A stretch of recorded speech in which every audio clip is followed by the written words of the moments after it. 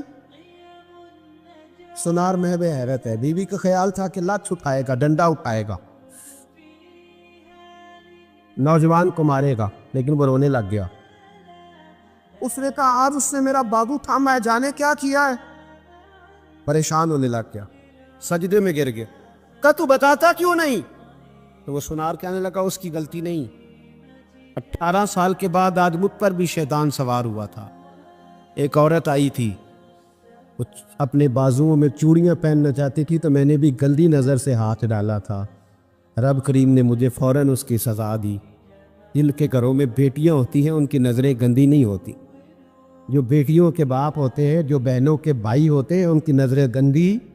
اور اگر تو ٹیلی فون کرتا ہے، تو کسی عورت کے ساتھ تعلق رکھتا ہے، تو یہ بات لکھ لے، امام فخر الدین رازی 1، علامہ اسماعیل حقی 2، ملا جلال الدین رومی 3، امام خازن 4، امام جلال الدین سیوطی 5 حدیث کے استاد اور محدث لکھتے ہیں کہ اگر تو کسی پر گندی نظر ڈالے گا تو تیرا گھر بچ سکتا، یاد رکھ نہیں بچے، اس لیے کہ تیری نظر ہے، کسی کی بیٹی کو بیٹی سمجھ تاکہ تیری بچی کا پردہ قائم رہے، کسی کی بہن کو، یہ کیا بات ہوئی کہ تو جتنا مرضی گند معاشرے میں پھیلاتا رہے تیرا گھر بچا رہے، یہ کیسے ہو سکتا ہے؟ فَإِنَّ لَهُ مَعِيشَةً ضَنْكَ، اللہ فرماتے ہیں زندگی تنگ ہو جائے گی تیرے لیے مشکل، تو ڈھونڈتا پھرے گا کہ میں مرنے کو جگہ تلاش کروں۔ سچی توبہ کرے، کھری توبہ۔ یہ گناہ انسان کو مجبور کر دیتے۔ حضرت عبداللہ بن مبارک رحمۃ اللہ تعالیٰ علیہ، ان کے سینکڑوں شاگرد تھے، ایک شاگرد کے انتقال کا وقت آیا تو گھر گئے ملنے، آپ کہتے ہیں میں نے زور لگا لیا پر اس کی زبان پر کلمہ جاری نہیں ہوا، میں اسے کہتا کلمہ پڑھ پر اس کی زبان پر جاری، اللہ اکبر، بہت بڑی نعمت ہے، دعا فرمائیں اللہ ایمان کی موت عطا فرما، ایمان کی موت دے اللہ کریم، ایمان کی موت دے۔ ایسے بھی لوگ دیکھیں ہیں، مسجد نبوی ہے، رسول اللہ کا شہر ہے، سر سجدے میں ہے، روح پرواز کر گئی، روح پر کتنا نصیبوں والا ہے، کتنا نصیبوں والا کہ مسجد نبی میں سر سجدے میں رکھا ہے، اور اللہ تبارک و تعالیٰ نے محبوب کے قدموں میں موت عطا فرمائی۔ اور حضرت عبداللہ بن مبارک کہتے ہیں میں نے اس کو کہا کلمہ پڑھ تو اس کی زبان پہ جاری نہیں ہوتا، میں بار بار کہتا تو وہ منت کرتا، کہتا حضور میں کوشش کرتا ہوں جاری نہیں ہوتا۔ فرماتے میں پریشان ہو کے اٹھا، ابھی میں دروازے پہ پہنچا تھا، اس نے چیخ ماری اور روح پرواز کر گئی، بچے رونے لگے، بیوی رونے لگی، تو میں نے اس کی بیوی سے کہا کہ یہ جرم کیا کرتا تھا، اتنا بڑا پاپی پہ کلمہ جاری نہیں ہوا۔ اس کی زوجہ کہنے لگی حضرت جی 2 گناہ تھے اس کے، ایک تو یہ شراب کا عادی تھا، روکتی تھی باز نہیں آتا تھا، اور دوسری بات یہ کہ یہ اپنی اماں کا نافرمان تھا، وہ 2 گلیاں چھوڑ کے رہتی ہے، یہ کبھی ملنے نہیں گیا تھا، اس بوڑھی کا کلیجہ اس کی طرف سے بڑی تکلیف میں تھا۔ حضرت عبداللہ بن مبارک کہنے لگے جا تو بھی دعا کر، اس کی ماں کو بھی کہہ دعا کرے کہ یہاں تو یہ کلمہ نہیں اسے نصیب ہوا، اللہ کرے اللہ آخرت کی منزلیں اس کی بہتر فرما دے۔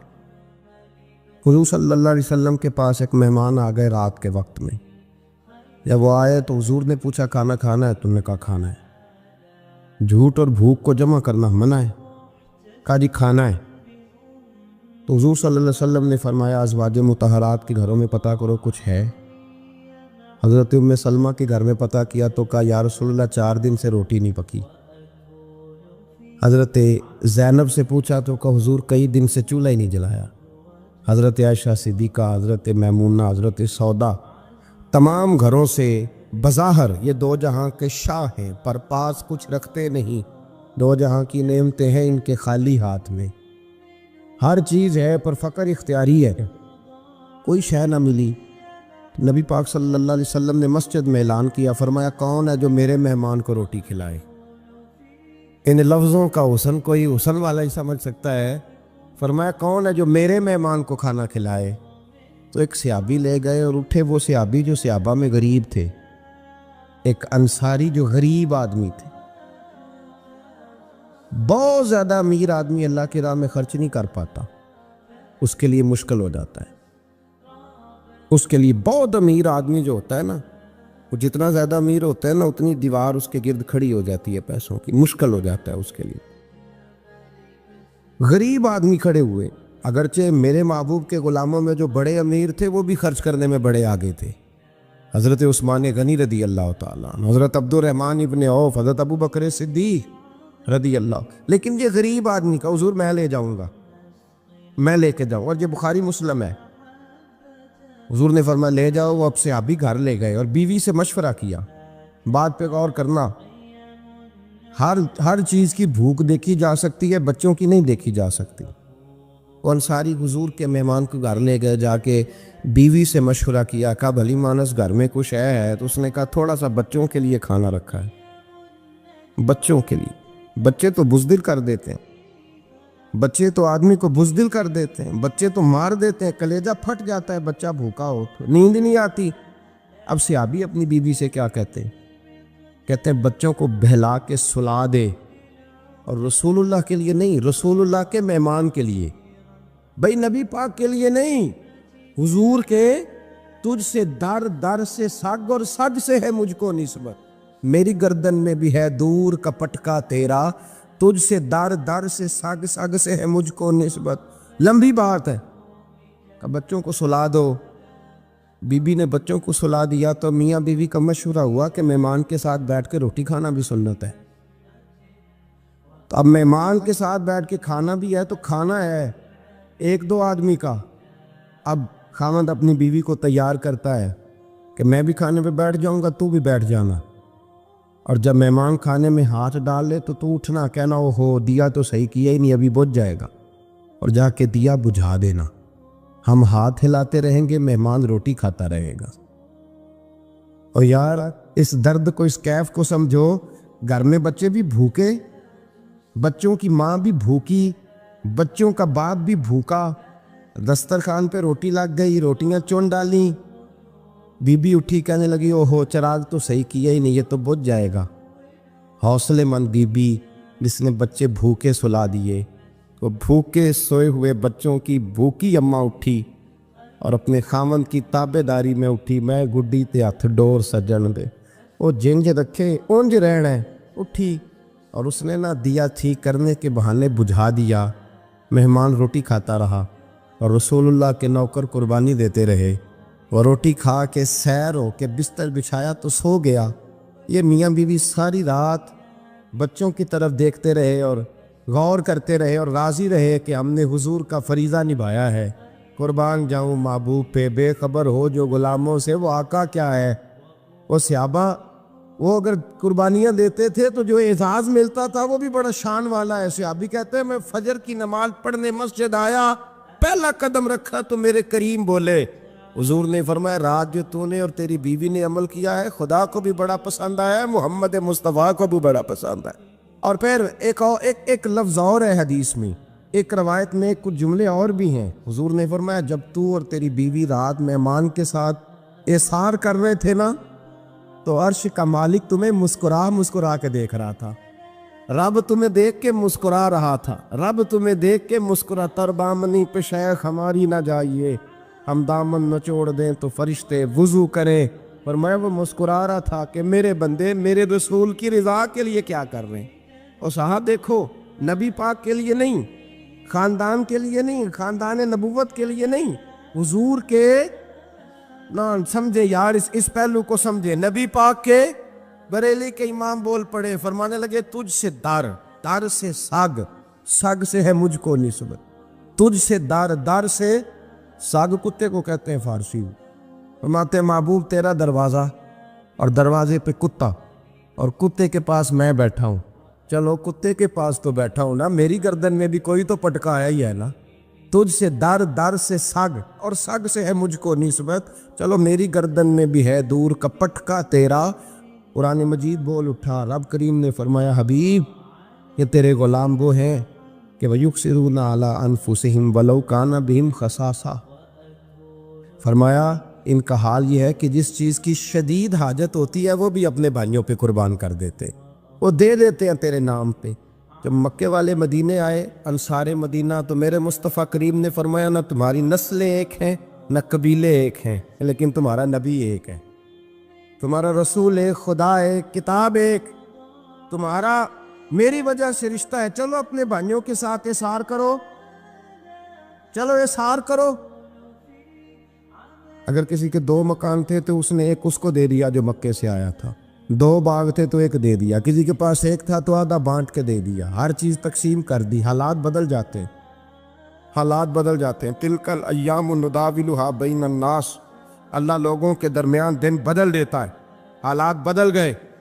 بڑا مال غنیمت آیا، بنو نذیر کا علاقہ فتح ہوا تو میرے رسول پاک صلی اللہ تعالیٰ علیہ وسلم نے انصار مدینہ کو اکٹھا کیا، فرمایا بھئی مال اب بڑا آ گیا ہے۔ 2 باتیں یہاں تو اس طرح کرتے ہیں کہ میں ان کو کہتا ہوں جو مکے سے آئے تھے کہ جتنی تمہاری جائیدادیں باغ انہوں نے لیے ہیں واپس کر دیتے ہیں تمہیں، اور جو مال آیا ہے وہ بھی تم میں سے آدھا آدھا دونوں کے درمیان بانٹ دیتے ہیں، یا جیسے تمہارا دل چاہے تمہارے مال بھی واپس کرتے ہیں، اور جو وہاں سے مال آیا وہ تمہارے بیچ بانٹ دیتے ہیں، یا اگر تم کہو تو یہ مال ان کو دے دیتے ہیں مہاجرین کو، تمہیں تمہارے مال واپس مل جاتے۔ حضور نے پوچھا انصار مدینہ سے، حضرت سعد بن معاذ، سعد بن عبادہ تڑپ کے کھڑے ہوئے، عرض کی محبوبہ میں تو ابو بکر کو جانتا ہی نہیں تھا، حضور مجھے کیا پتا عمر کون ہے، میں کیا جانوں عثمان غنی مولا علی کی عظمتوں کو، محبوبہ میں نے تو تجھے ان کی طرف مسکرا کے دیکھتے ہوئے دیکھا ہے، تیرا جلوہ دیکھا ہے، تجھ سے در در سے ساگ ساگ سے ہے مجھ کو نسبت، یا رسول اللہ صلی اللہ علیہ وسلم ہم سے مشورہ نہ کریں، آپ اس طرح کریں جو جائیدادیں ہم نے انہیں دی ہیں وہ بھی ان کے پاس رہنے دیں، اور جو مال آیا ہے وہ بھی ان میں تقسیم کر دیں، اس لیے کہ ہمیں تو بس اتنا پتہ ہے کہ یہ آپ کے غلام ہیں، آپ کے نوکر ہیں، ہمیں اس سے زیادہ کسی چیز کے کوئی غرض ہے، بس آپ کے غلام ہیں، بات ختم ہو گئی۔ حضور خاموش ہو گئے۔ صحابہ کہتے ہیں دیر کے بعد ہم نے کہا فیصلہ ہونا چاہیے، فیصلہ پتہ کیا ہوا؟ حضور نے ہاتھ اٹھائے، کہا اے اللہ میرے مدینے والوں پہ رحم فرما، اے اللہ میرے انصار پہ رحم فرما، اللہ ان کے جذبے قبول فرما۔ بھائی اظہار والی زندگی، وہ کیا بات ہوئی کہ میں نے بڑی قربانی دی ہے، اور جب تک تو قربانی نہیں دیتا تو قدر والا نہیں ہوتا۔ جو چیز قربانی سے حاصل ہوتی ہے اس کی قدر ہوتی ہے، جو چیز مفت میں آ جاتی ہے اس کی کوئی قدر نہیں ہوتی، کوئی قدر نہیں۔ میں اکثر سوچتا ہوں کہ حضرت خواجہ اجمیری کے خلیفے اجمیر میں بھی تو ہونے چاہیے تھے نا، لیکن ان کے خلیفے اجمیر میں نہیں ہوئے، دلی میں ہوئے۔ تو میں سوچتا ہوں دلی والوں کے خلیفے دلی میں ہونے چاہیے، لیکن دلی میں نہیں ہوئے، پاک پتن میں ہوئے۔ تو پاک پتن والوں کے یہاں ہو جاتے، اس لیے کہ قربانی جو دیتا ہے نا، جو دور سے چل کے آتا ہے وہ قربانی کرتا ہے، قربانی دیتا ہے، اس کو قدر زیادہ ہوتی ہے۔ ہم نے کسی شے کے لیے کبھی قربانی نہیں دی، نہ دین کے لیے، نہ قرآن کے لیے، نہ مسجد کے لیے، نہ شیخ کے لیے، نہ طریقت کے لیے، قربانی تو ہے ہی نہیں۔ تو جو شے مفت ملتی ہے اس کا نہ مزہ آتا ہے نہ قدر ہوتی ہے۔ جو چیز قربانی کر کے لیتے ہو نا، قربانی کر کے، اس کی قدر ہوتی ہے۔ کسی لیے کہا تھا کسی درویش نے، اس نے کہا تھا قدر نبی دا ایک کی جانن دنیا دار کمینے، قدر نبی دا جانن والے سو گئے وچ مدینے۔ ان سے پوچھو نا، ان سے پوچھو ان حضرات کو کتنی قدر تھی۔ قربانی اپنی زندگی میں دینا سیکھیں۔ ایک ہوتی ہے بندے کی ذاتی خواہش، اس کو کچلنا بڑا مشکل ہوتا ہے۔ قربانی بڑی ضروری چیز کا نام ہے، اور جو قربانی دینا سیکھ جاتا ہے وہ بچ جاتا ہے۔ کتیا 6 بچے جنم دیتی ہے لیکن قربانی نہیں نہ دیتی بچوں کی، تو ریوڑ نہیں بنتے، اجڑ نہیں بنتے۔ بکری 2 بچے پیدا کرتی ہے اور سال کے بعد ہزاروں بچوں، لاکھوں بچوں کی قربانی دیتی ہے، پر پھر بھی جدھر جاؤ بکرے ہی بکرے نظر آتے ہیں۔ جو قربانی دینا سیکھ جاتا ہے نا، یزید نے کوئی قربانی نہیں دی، اس لیے کوئی شخص بھی کھڑا ہو کے نہیں کہتا، حالانکہ 14-15 بیٹے تھے یزید کے، کوئی بھی کھڑا ہو کے نہیں کہتا میں اس کی نسل میں سے ہوں۔ امام حسین نے ساری قربانی دے دی۔ ایک زین العابدین بچے تھے، پوری دنیا میں اللہ نے سید عطا فرمائے ہوئے ہیں۔ جو قربانی دینا سیکھ جاتا ہے وہ بچ جاتا ہے۔ ہم نا قربانی کیا، ہمارے پاس تو اضافی شے ہے وہی دینے کو تیار نہیں۔ جب آپ تیار ہی نہیں تو سودا ہی نہیں کر، آپ نکلے ہی نہیں میدان میں، تو حاصل کیسے ہو؟ حصول تو تب ہوگا نا جب آپ کوئی انویسٹمنٹ کریں گے.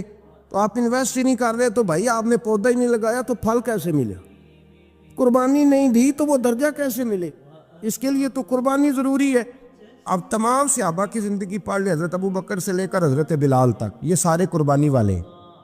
آپ تمام اولیاء کی صفت پڑھ لیں، حضرت غوث اعظم، جیلانی، داتا علی اجویری، خواجہ معین الدین، یہ سب قربانی والے لوگ ہیں.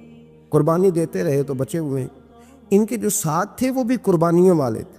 قربانی حصہ ہے طریقت کا، قربانی ضروری ہے. اور ہمارے صوفیاء تو کہتے ہیں جس شخص نے تصوف میں آ کے قربانی نہیں دی. بزرگوں کے پاس ایک شخص آیا، غالباً خواجہ نظام الدین محبوب الہی کی بات ہے، میرے ذہن میں نام پورا نہیں سما رہا. تو ایک مرید نے آ کے کہا حضور زکوٰۃ کتنی دینی ہے؟ فرمایا 2.5%. تھوڑی دیر کے بعد حضرت نصیر الدین چراغ دہلوی آ گئے، کہا حضور اللہ کے راستے میں کتنے دینے ہیں؟ فرمایا 50%. ایک ساتھی قریب بیٹھا تھا، اس نے کہا پہلے کے لیے 2.5% کا فتویٰ تھا، اس کو کہہ دیا آدھے دے دے. چند منٹ گزرے تو حضرت امیر خسرو بھی آ گئے. کہا حضور زکوٰۃ کتنی دینی ہے؟ فرمایا جو ہے سارا ہی لے آ، تیری 100% ہے. تو وہ ساتھی جو قریب بیٹھے تھے اس نے کہا بابا فتوے علیحدہ علیحدہ ہیں. فرمایا فتویٰ ایک ہی ہے، بندے علیحدہ علیحدہ ہیں. فتویٰ ایک ہی ہے، مجھے پتہ ہے کون کتنے دے سکتا ہے. وہ جس کو میں نے 2.5% کہا ہے وہ بھی جا کے حساب کتاب کرے گا، اس نے 2.5 بھی پورا نہیں دینا. اور فرمایا جس امیر خسرو کو میں نے کہا نا سارا لے آ، اس کا دل کرے گا میں اپنا مکان بھی توڑ کے لے آؤں. میں نے فتویٰ ایک ہے، بندہ دیکھ کے بات کی ہے. بھائی قربانی نہیں ہے، اظہار ہی نہیں ہے، جذبہ ہی نہیں ہے، ہمارا مزاج ہی نہیں ہے. لیکن نا یہ اب ایک تو شریعت کی قربانی ہے نا یہ، تو اس پہ بھی لوگ بڑا سوچیں گے، اس پہ بھی لوگ بڑا سوچیں گے. فتوے پوچھتے پھریں گے کہ جی میرے اوپر تو ابھی میں نے تو 15,500 قرضہ دینا، دوں کہ نہ دوں، کون سی دوں؟ فتوے پوچھیں گے. دینے کی دفعہ فتوے پوچھیں گے اور لینے کی دفعہ چھٹی، جو آتا ہے آنے دو. کبھی لینے کی دفعہ بھی فتویٰ پوچھنا صاحب کہ یہ مجھے اتنا مال آ رہا، لے لوں کہ نہ لوں؟ وہ لے لیا، قابو کر لیا. جب دینے کی باری آئی تو فتویٰ احصار کرے. اور احصار صفت ہے مسلمان کی، یہ احصار کرنے لگتا ہے تو بچنے لگ جاتا ہے، اس کا فائدہ ہونے لگ جاتا ہے. قربانی دینے لگ جاتا ہے تو بچ جاتا ہے. کسی نے کہا تھا سن اے مسلمان، یہ نقطہ فیض قرآنی میں ہے، عظمت و اسلام اور مسلم صرف قربانی میں ہے. اگر تو جینا چاہتا ہے تو قربان ہو. حضرت سیدنا ابو بکر صدیق فرماتے ہیں میں حضور کے سامنے بیٹھا، ایک شخص آیا، اس نے آ کر کے کہا یا رسول اللہ صلی اللہ تعالی علیہ وآلہ وسلم، یہ میرے ہاتھ کے اندر خنجر ہے، میں قتل کر کے آیا ہوں. قاتل کھڑا ہوا. ایک طرف قرآن مجید کا حکم ہے کہ جس نے ایک آدمی کو قتل کیا پوری انسانیت کو قتل کیا. حضور یہ خنجر ہے، قتل کر کے آیا ہوں. میرے مصطفیٰ نے فرمایا کس کو قتل کیا؟ عرض کی حضور سگی بہن کو مارا ہے. سگی بہن تھی، میں نے قتل کر دی. میرے نبی پاک صلی اللہ علیہ وسلم نے فرمایا کیوں مارا؟ پیار نہیں تھا؟ کہا محبوبہ بہن سے کس کو پیار نہیں ہوتا، بڑا پیار تھا، پر مارا کیوں؟ تو صحابی رونے لگے، کہنے لگے محبوبہ میں بڑا پیار کرتا تھا، پر وہ کافرہ تھی، مشرکہ تھی، بڑا پیار کرتا تھا. جب بھی اس کے پاس جاتا وہ آپ کے بارے میں بات چھیڑ دیتی. میں اس کو کہتا سارا کچھ کر لے، میرے نبی کے بارے میں بات نہ کر دو. میں ہر شے سہ لیتا، پر مصطفیٰ کریم کی ذات کے بارے میں کوئی بات برداشت کرنے کی طاقت نہیں رکھتا. یہ والا جملہ نہ کہنا. میں اس کو روکتا، منع کرتا، وہ باز نہ آتی. کہتے ہیں آج اس نے اتنی سخت بات کی کہ میں اس کا گلا کاٹ آیا ہوں، قتل کر دیا ہے. حضور میرے لیے حکم کیا ہے؟ تو نبی پاک نے فرمایا جا، تیرے اوپر کوئی سزا نہیں، تو نے جو کیا ہے اچھا ہی کیا ہے، یہ اچھا کر ڈالا ہے جو تو نے کیا ہے. ایک صحابی نابینا تھے، آنکھوں سے نظر نہیں آتا تھا، رشتہ کوئی نہیں دیتا تھا، معذور آدمی تھے. نکاح ہوا، شادی ہوئی، 2 بیٹے دیے اللہ، گھر بس گیا، بیوی کپڑے دھو کے دیتی، خدمت کرتی، روٹی پکا کے دیتی، بچے بڑے حسین تھے. اور وہ صحابی خود فرماتے ہیں، نابینا صحابی کہتے ہیں موتیوں کی طرح کے میرے بچے، جو بھی آتا آ کے کہتا تیرے موتیوں کی طرح کے لال ہیں. لیکن آپ فرماتے ہیں ایک صبح اعلان ہو گیا، مدینے میں شور ہو گیا، کچھ نابینا صحابی کی بیوی قتل ہو گئی، کسی نے خنجر کے دبایا، مر گئی ہے. کہتے ہیں اس کے لواحقین اکٹھے ہوئے، در رسالت مآب پہ آئے، آگے کہنے لگے حضور ہمارا قاتل ڈھونڈ کے دیں، ہماری بیٹی کو کس نے مارا؟ میرے رسول پاک نے مجمع پہ نظر ڈالی، فرمایا بھائی مجھے کہنے کی ضرورت نہ پڑے، اگر قاتل موجود ہے تو خود اٹھ جائے۔ خود اٹھے، وہ نبینا صحابی بیچ میں سے اٹھ کے کھڑے ہو گئے، کہنے لگے سونیا قاتل کوئی باہر نہیں، میں خود قاتل ہوں، میں نے مارا ہے، میں قاتل ہوں، میں نے مارا ہے۔ مصطفیٰ کریم سید عالم صلی اللہ علیہ وسلم نے فرمایا تجھے تو اس کی بڑی ضرورت تھی، بڑی حاجت تھی، تیری بیوی تھی، تیرا گھر سنبھالتی تھی، تیرے بچے تھے۔ صحابی عرض کرنے لگے حضور سارا کچھ ٹھیک تھا پر وہ آپ کی بے ادب تھی حضور، اس کے آنے سے میرا گھر بس گیا، روٹی پکنے لگی، کپڑے ملنے لگے، اولاد ہونے لگی، میں دنیا پہ آ گیا، لیکن محبوبہ میں نے وہ سکھ کیا کرنے ہیں جو تیری بے ادبی پر تعمیر کیے جائیں۔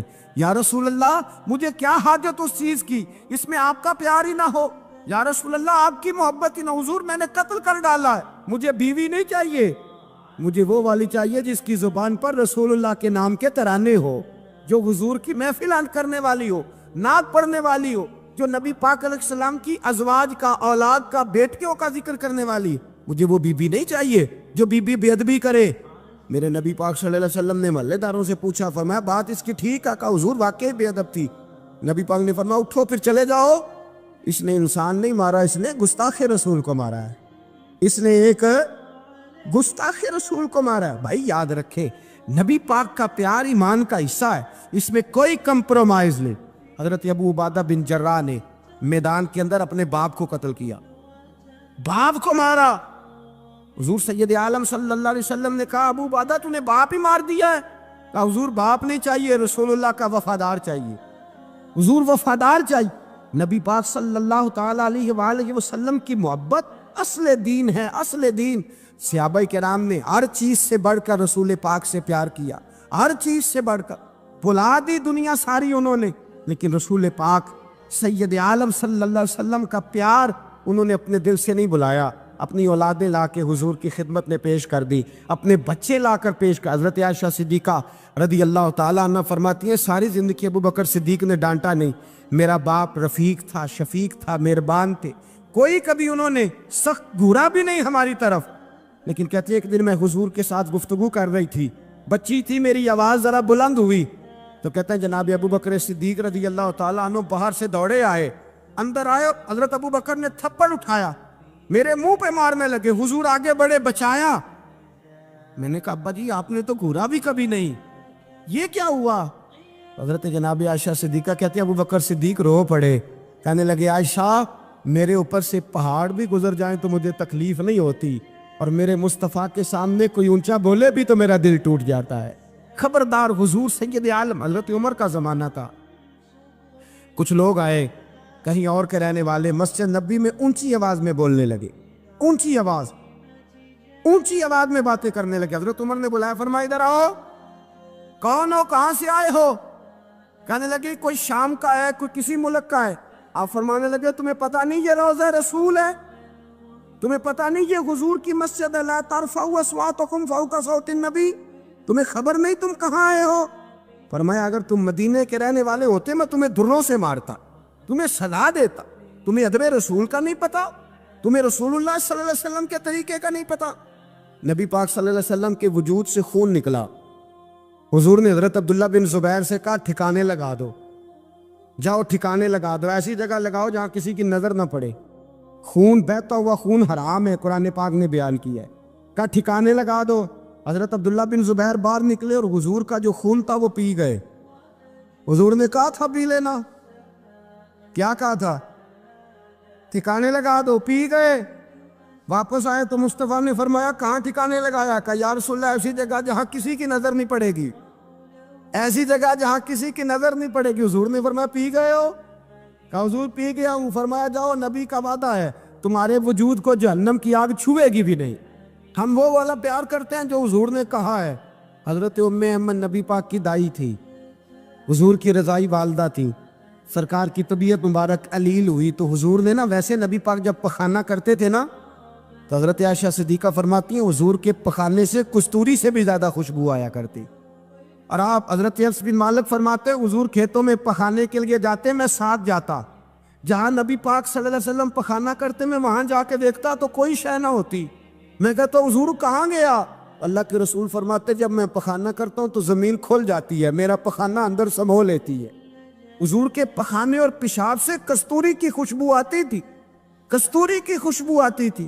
حضرت ام ایمن رضی اللہ تعالی عنہ کہتی ہیں حضور نے پیشاب کیا، طبیعت مبارک قلیل تھی تو لکڑی کے ایک برتن میں حضور نے پیشاب کیا اور کہا اماں جی اس کو باہر رکھا ہے، کہیں باہر ٹھکانے لگائیں۔ حضرت ام ایمن کہتی ہے میں نے اسے ہاتھ لگایا تو میرے وجود سے بھی خوشبو آنے لگی، میرا جسم مہکنے لگا۔ حضرت ام ایمن کہتی ہے میں باہر جا کے نکال کے دکھاؤ کسی حدیث سے کہ رسول پاک نے فرمایا ہو میرا پخانہ پی جانا۔ حضرت ام ایمن باہر گئیں، نبی پاک کا پیشاب مبارک پی گئیں، واپس آئیں تو حضور نے فرمایا اماں کہاں رکھا ہے؟ کہنے لگی محبوبہ وہاں رکھا ہے، کسی کی نظر نہیں پڑے گی۔ حضور نے فرمایا پی گئی ہو؟ کہا حضور پی گئی ہوں۔ فرمایا جاؤ میرا وعدہ ہے قیامت تک تمہیں پیٹ کی بیماری کوئی نہیں لگے گی، جب تک زندہ رہو گی پیٹ کی بیماری۔ حضور نے کہا تھا کہ پی جاؤ نا۔ بھائی یاد رکھیں رسول اللہ صلی اللہ علیہ وسلم کے صحابہ جو حضور کی تعظیم کرتے ہیں تو اس کا حکم نہیں دیا نبی پاک، لیکن وہ جانتے جب تعظیم کی باری آئے تو جو بھی کام تعظیم کا ہوگا، جو کام بھی عزت کا ہوگا وہ عزت دی جائے گی۔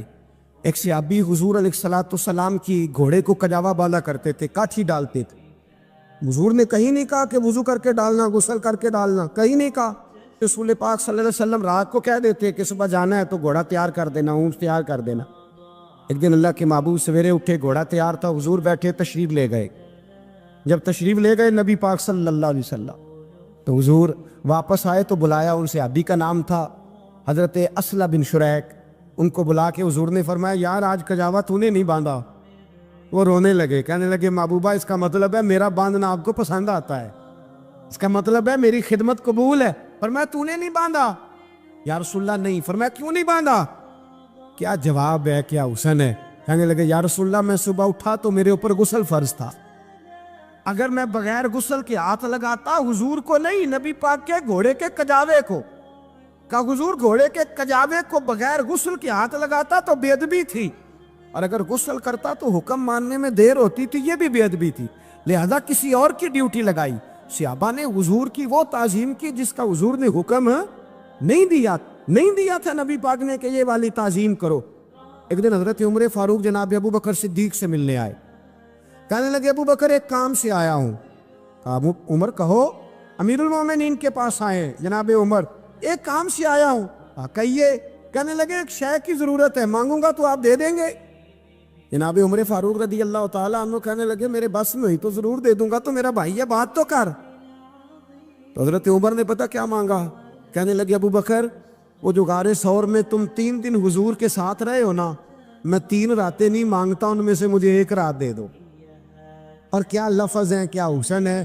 کہنے لگے عمر کی زندگی کی ساری نیکیاں لے لو، 3 راتوں میں سے 1 رات مجھے دے دو، 1 رات مجھے دے دو۔ حضرت ابو بکر صدیق رضی اللہ تعالیٰ عنہ رو پڑے، کہنے لگے میں نے کہا تھا جو بس میں ہوگا دوں گا، یہ تو میرے مصطفیٰ کی محبت ہے، یہ کسی کو دینا میرے بس کی بات ہے، یہ حضور کا پیار ہے جو میں نے سنبھال کے رکھا ہوا ہے، سنبھال کے پھر کے گلی گلی تباہ ٹھوکریں سب کی کھائے کیوں، دل کو جو عقل دے خدا تو تیری گلی سے جائے کیوں، جان ہے عشق مصطفیٰ روز فضو کرے خدا، ارے جس کو ہو درد کا مزہ وہ ناز دوا اٹھائے کیوں، اب تو نہ روک ہے غنی عادت سگ بگڑ گئی، پہلے ہی دن میرے کریم لقمہ تر کھلائے کیوں۔ حضرت بلال کہتے ہیں میں اذان پڑھ رہا تھا، ابو بکر سن رہے تھے، انہوں نے چوم کے آنکھوں سے لگایا، بعد میں کہ ملا علی قاری نے لکھا ہے، بعد میں کسی صحابی نے کہا محبوبہ ابو بکر نے انگوٹھے چوم کے آنکھوں سے لگائے ہیں، اور انہوں نے چوم کے کہا کرلا تو ہی نہیں بھی کہا یا رسول اللہ حضور آپ میری آنکھوں کی ٹھنڈک ہے۔ میرے مصطفیٰ نے فرمایا جو میرے ابو بکر کی طرح کرے گا اس کی آنکھوں میں کبھی تکلیف نہیں ہوگی، اس کی آنکھوں میں کبھی تکلیف۔ حضور آپ نے تو حکم ہی نہیں دیا، آپ نے تو کہا ہی نہیں یہ کام کرنے کا، آپ نے تو کہا ہی نہیں یہ ذکر کرنے کا۔ میرے رسول کریم سید عالم صلی اللہ تعالیٰ علیہ وسلم کا پیار ایمان کی جان ہے،